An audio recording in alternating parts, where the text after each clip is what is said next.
Hello viewers, কেমন আছেন সবাই? আশা করি ভালো আছেন। আজকে আমি একটা রেসিপি নিয়ে এসেছি, ভাটার বন রুটি। আর এখানে আমি প্রথমে ইস্ট গুলিয়ে নিয়েছি, 2 চামচ পানির মধ্যে 1 চামচ ইস্ট গুলিয়ে নিয়েছি। তারপর ইস্টটা আমি শেয়ার করি না, এটা তো সবাই চিনেন। আর এরপরে আমি দুধ দিয়ে দিচ্ছি হাফ কাপ পরিমাণে, কুসুম গরম দুধ। এখানে ইস্ট মিশিয়ে নিচ্ছি, গোলানো ইস্টটুকু। তারপরে এখানে 1 কাপ ময়দা নিয়েছি, আমি 1.5 কাপ ময়দা দিব, বাকিগুলো আবার দিচ্ছি অল্প অল্প করে।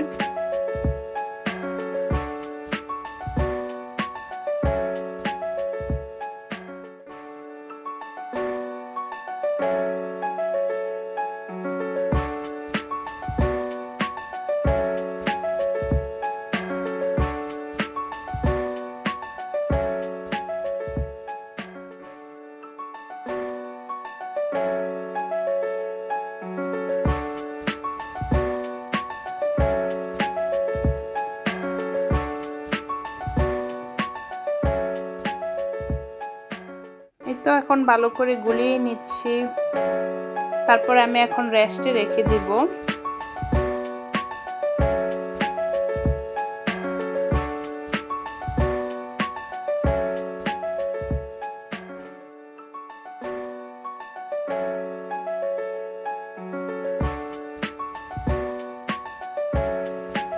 এখন একটা ডো করে নিয়েছি।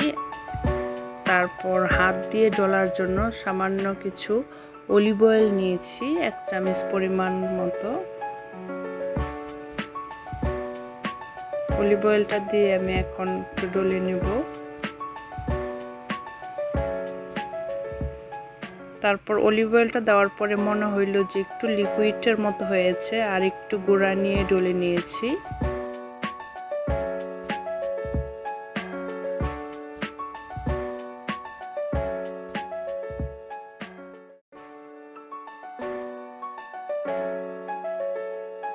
তারপর কিছুক্ষণ রেস্টে দিয়েছিলাম। এখন আবার এখানে আমি চিনি দিতে ভুলে গিয়েছিলাম, এখানে আমি অল্প অল্প করে চিনি দিচ্ছি, সামান্য চিনি আর লবণ।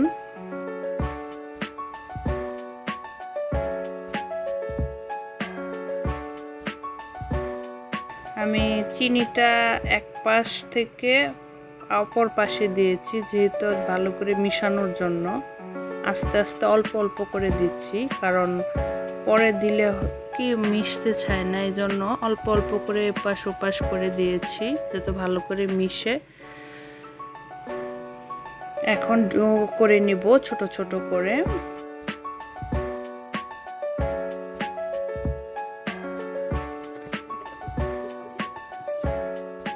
তো ছোট ছোট করে ডো হয়ে গেছে, এখন শেপ করে নেব, গোল করে নেব। তারপর কিছুক্ষণ রেখে দেওয়ার পরে ফুলে উঠেছে। একটু ঢেকে রেখে দিলে এভাবে ফুলে উঠে যায়, কারণ ইস্ট দেওয়া আছে তো এই জন্য। এখন আমি এই ফোলা অবস্থায় আস্তে আস্তে করে তুলে ভেজে নিব।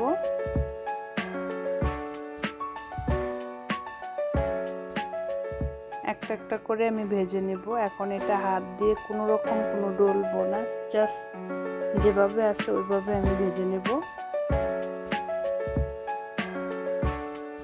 আমি ফাঁক করে 3টা দিয়েছি, কারণ এটা ফুলবে, সেই জন্য আমি 3টা করে ভেজে নিচ্ছি। আর ফ্রাই প্যান বড় থাকলে আরও ঘন করে ভেজে যাবে। এই তো আমি উল্টিয়ে নিচ্ছি এপাশ থেকে ওপাশ।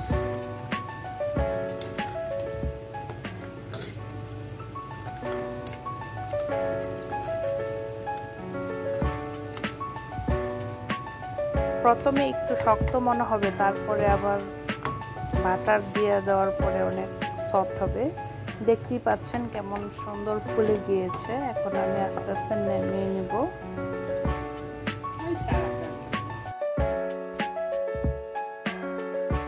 এই তো এক এক করে এভাবে আমি আর সবগুলা ভেজে নেব। তারপর আমি ওইখানে বাটার নিয়েছি, বাটারটা আমি রুম টেম্পারেচার রেখে দিয়েছিলাম। এখানে পুরা এই রোলটা আমি নিয়েছি। পরিমাণ অনুযায়ী নেওয়া যায়, আমি এখানে পুরো রোলটাই দিব, একটু বেশি ব্যবহার করব সেই জন্য পুরো রোলটাই দিয়েছি। আরও কমও নেওয়া যাবে, 1.5 কাপ ময়দার পরিমাণে। এখানে আমি একটা রোল বাটার নিয়েছি আর দিয়ে দিচ্ছি চিনির সাথে পরিমাণ মতো, আমি কম দিয়েছি চিনি, এখানে 2 থেকে 2.5 চামচ চিনি দিয়েছি। এখানে আইসিং সুগারটা দিলে আরও ভালো হয়, মানে পাউডার সুগারটা, কিন্তু আমি রেগুলার সুগারটাই দিয়েছি, সমস্যা নাই, কারণ ভালো করে ম্যাশ করে নিলেই হবে। এখানে আমি একটা স্পুন দিয়ে ভালো করে ম্যাশ করে নিচ্ছি, মিক্স করে।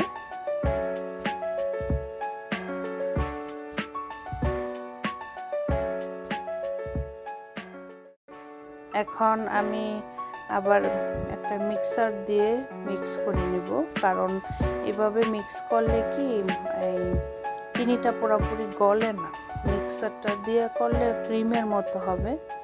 আর মিক্সার ছাড়াও করা যাবে, ভালো করে হ্যান্ড উইক্স দিয়ে একটু মিক্স করে নিলেই হবে। আর সামান্য একটু লিকুইড দুধ দিয়েছি আমি 1 চামচ, যেহেতু এটা মানে সেট হয়, একটু লিকুইড হয়, ড্রাই হয়ে গিয়েছিল। এই তো মিক্স করা। এখন আমি ভালো করে ক্লিন করে মিক্সারটা আমি এখানে সেট করে নিচ্ছি।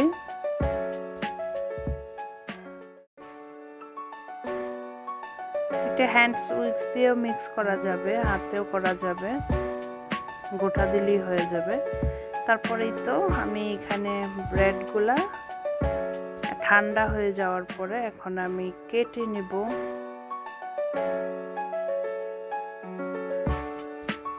আস্তে আস্তে করে আমি এক সাইড করে কেটে নিব। প্রথমে উপরটা শক্ত মনে হইলেও কিন্তু ভিতরটা খুবই সফট হয়েছে, খুবই খেতে মজা হয়েছে ক্রিমটা দেওয়ার পরে।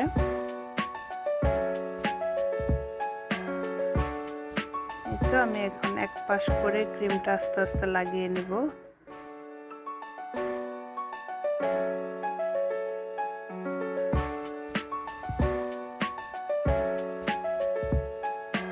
খুবই ইজি একটা রেসিপি। এই তো আমি একটা লাগিয়ে নিয়েছি, এখন আমি আরেকটা দেখাচ্ছি কেটে কিভাবে লাগিয়ে দেয়। এইখানে আমি কেটে নিচ্ছি, প্রথমে কেটে এখন আমি আবার লাগিয়ে নিচ্ছি। আমার কাটা শেপটা তেমন সুন্দর হয় নাই, কিন্তু এটা আরো সুন্দর করে কেটে দেওয়া যায়। এই তো তারপরে আমি আবার চাপ দিয়ে লাগিয়ে নিচ্ছি। এখানে আমি আরেকটা নিয়েছি, আমি আরেকটা ব্রেড নিয়েছি দেখানোর জন্য, যে পরিমাণটা দেখানোর জন্য ভিতরে। এটা বেশি খেতে চাইলে বেশি দিলে ভালো। আর এই তো হয়ে গিয়েছে বাটার বন রুটি। আর এখানে আমি এই চিকেন ফ্রাই নিয়েছি সাথে খাওয়ার জন্য, শুধু বাটার বন কেমন না, সেজন্য আমি চিকেন ফ্রাই নিয়েছি। তো ভালো থাকবেন সবাই, আল্লাহ হাফেজ।